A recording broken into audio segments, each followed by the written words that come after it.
Friends, हमने इसके पहले इस 1800 साल पुराने एक ऊर्जा से भरपूर स्ट्रक्चर पे 2 वीडियोस बनाए हैं। आज हम फिर से इस स्ट्रक्चर में मौजूद पिलर्स पे जो घोड़े पे सवार योद्धाओं की नक्काशियाँ बनाई है उसके कुछ रहस्यों के बारे में जानेंगे। इस घोड़े पे सवार इस योद्धा को देखिए। इसके चेहरे पे एक अजीब सा तेज है।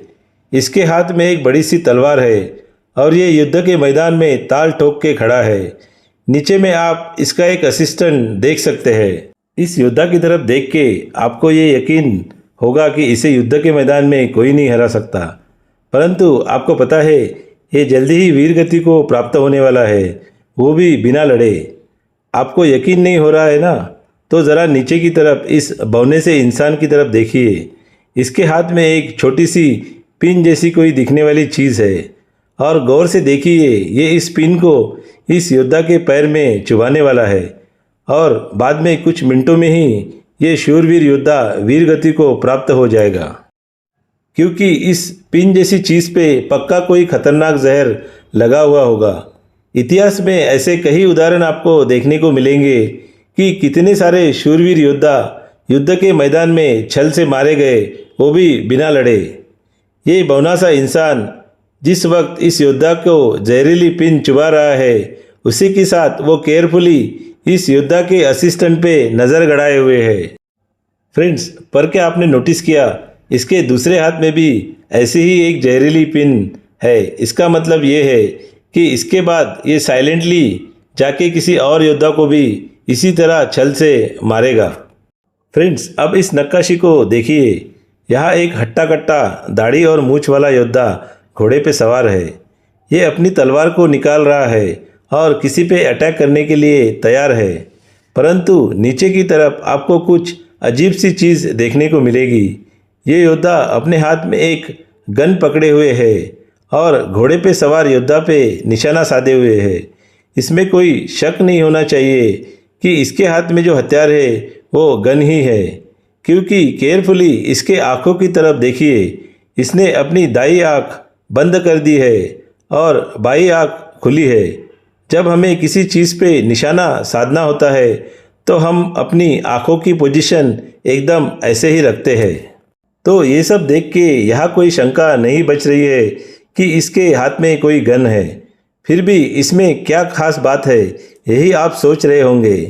तो फ्रेंड्स, ये स्ट्रक्चर 1800 साल पुराना है और गन का आविष्कार यूरोपियन देशों में 600 साल पहले हुआ था। तो ये कैसे पॉसिबल है कि 1800 साल पहले हमारे योद्धा युद्ध के मैदान में गन्स का उपयोग करते थे? क्या हम उसी चीज़ का फिर से आविष्कार कर रहे हैं जो चीज़ें प्राचीन काल में भारत में अस्तित्व में थी? आपको क्या लगता है कि प्राचीन काल में भारत के लोग गन्स का उपयोग युद्ध के मैदान में करते होंगे? ये कमेंट सेक्शन में ज़रूर बताइए। लेकिन ये एकमात्र उदाहरण नहीं है। कर्नाटका के हालेबीडु टाउन में स्थित होयसालेश्वरा मंदिर में भी ये दिखाया गया है कि युद्ध के मैदान में एक सैनिक दूरबीन जैसे किसी चीज़ का उपयोग कर रहा है और दूसरी नक्काशी में एक योद्धा के हाथ में रॉकेट लॉन्चर जैसी कोई चीज़ दिखाई गई है। ये मंदिर भी लगभग 1000 साल पुराना है और जबकि दूरबीन और रॉकेट लॉन्चर जैसी चीज़ का आविष्कार मॉडर्न एज में कुछ सैकड़ों साल पहले हुआ था। इस मंदिर पे हमने जो वीडियो बनाया है वो आप ज़रूर देखिए। चलिए अब फिर से इस स्ट्रक्चर में मौजूद बाकी नक्काशियों के बारे में बात करते हैं। यहाँ आप देख सकते हैं ये योद्धा अपनी तलवार के साथ युद्ध के मैदान में दुश्मन के साथ दो हाथ करने के लिए तैयार है, परंतु अगर इस योद्धा को इंसान के बजाय किसी जानवर के साथ युद्ध के मैदान में लड़ना पड़ा तो क्या होगा? हम जानवर यानी हाथी या घोड़े की बात नहीं कर रहे हैं। अगर इसका सामना शेर या चीते से हो जाए तो ये क्या करेगा? इतिहास में ऐसे कई उदाहरण आपको देखने को मिलेंगे जहां युद्ध के मैदान में खतरनाक जानवरों का इस्तेमाल किया गया था। नॉर्मली किसी इंसान से लड़ने के लिए तलवार का उपयोग किया जाता था, पर जानवरों के साथ लड़ने के लिए किसी खास हथियार की ज़रूरत पड़ेगी। तो क्या वो खास हथियार होगा? फ्रेंड्स, इस नक्काशी को देखिए। यह ये योद्धा इस खतरनाक जानवर के साथ लड़ने के लिए कटार का उपयोग कर रहा है। कटार एक ऐसा प्राचीन हथियार था जिसका आविष्कार दक्षिण भारत में हुआ था और प्राचीन काल में इसका उपयोग युद्ध के मैदान में किया जाता था।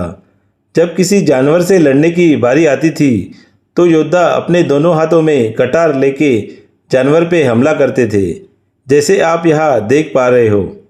तलवार के मुकाबले जानवरों के साथ लड़ने के लिए कटार का इस्तेमाल इसलिए किया जाता था कि कटार अपने हाथ में पकड़ते ही आपकी हाथों की लंबाई कम से कम 1 फीट से बढ़ जाती है।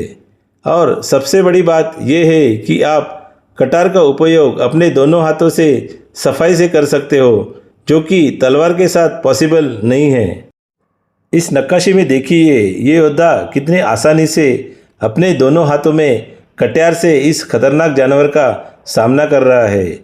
परंतु ये इतना भी आसान नहीं जितना यहाँ दिखाई दे रहा है, क्योंकि जब भी कोई शेर या चीता किसी इंसान पे अटैक करता है तो वो सिर पे अटैक करता है। अभी तो इससे बचने के लिए हेलमेट जैसे किसी चीज़ का हम उपयोग कर सकते हैं, परंतु प्राचीन काल में ये योद्धा क्या करते होंगे। तो इस नक्काशी में देखिए इस जानवर ने इस योद्धा के सिर पे अटैक किया है। अब क्या होगा? आपको लगेगा कि ये योद्धा अब वीर गति को प्राप्त हो जाएगा, है ना? परंतु आप इसका फेशियल रिएक्शन देखिए, ये शेर के अटैक के बाद भी एकदम शांत लग रहा है। इनफैक्ट इसके चेहरे पे एक हल्की सी मुस्कान आप देख सकते हो, है ना? अजीब बात। क्या ये नक्काशी बनाते हुए कारागिर से कोई गलती हुई है और ऐसे मौके पे भी उसने इस योद्धा के चेहरे को ऐसे बनाया है जैसे वो स्माइल कर रहा है? चलिए एक दूसरी नक्काशी को देखते हैं। यहाँ भी आप देख सकते हैं शेर ने इस योद्धा के सर पे अटैक किया है, लेकिन यहाँ भी आप देख सकते हैं कि इस योद्धा को एकदम शांत मुद्रा में हंसते हुए दिखाया गया है। लेकिन ऐसा क्यों है, ज़रा सोचिए। इसका जवाब भी हमें इसी जगह किसी और नक्काशी में मिलेगा। यहाँ देखिए फिर से शेर ने इस योद्धा के सर पे अटैक किया हुआ है और इस योद्धा ने शेर के पेट में कटार भी भोंक दी है, परंतु इसके सर का क्या? वो तो शेर ने अपने मुंह में पकड़ा हुआ है ना?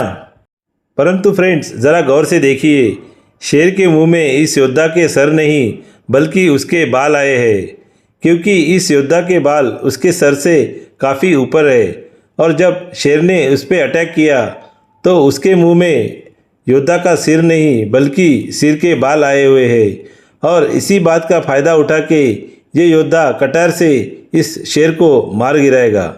लेकिन ये इतना आसान भी नहीं होता होगा। ये मूव्स सीखने के लिए कितनी ट्रेनिंग इन योद्धाओं को करनी पड़ी होगी, क्योंकि यहाँ टाइमिंग बहुत मैटर करता है।